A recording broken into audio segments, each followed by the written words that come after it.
Ano nga ba ang Send to Many ng GCash mobile app? By the way, kung first time mo sa channel na to and gusto mo pa ng mga online tutorial videos katulad nito, please click the subscribe button. Dito sa GCash, pwede ka magpadala ng pera sa ibang GCash user. Pero kung madami kang papadalhan, hindi mo na kailangan gawin yan isa-isa. Instead, pumunta ka na sa Send. Meron ditong Send to Many.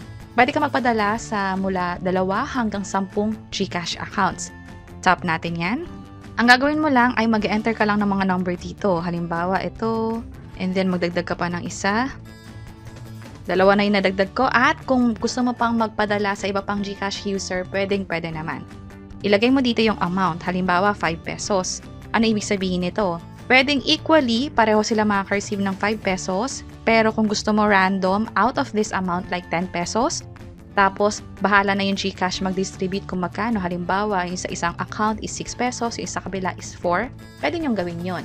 Pero sa akin, equally na lang. And gagawin ko rito is let's say 5 pesos.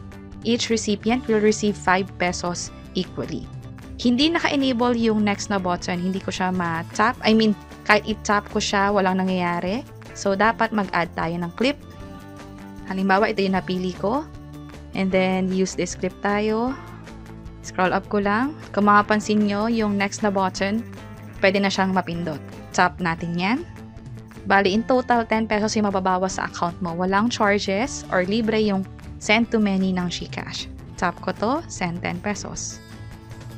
At pwede nyo i-download ito para may patunay kayo o di naman kaya i-share nyo to doon sa pinagpadalhan nyo ng pera para sabihin na rin sa kanya na i-check yung GCash account niya. Ito yung proof na nagpadala na ako sa iyo ng pera. At magandang i-check nyo na rin yung transaction history ninyo para malaman ninyo kung magkano talaga yung nabawas. Sa case ko, 10 pesos talaga, walang additional charges.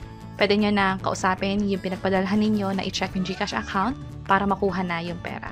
Sana nakatulong tong video na to. Kung pakiclick ang like button at para sa iba't ibang mga tutorial videos, pwede nyo i-check itong mga nasa baba. Sana makatulong and see you sa mga next videos. Bye-bye!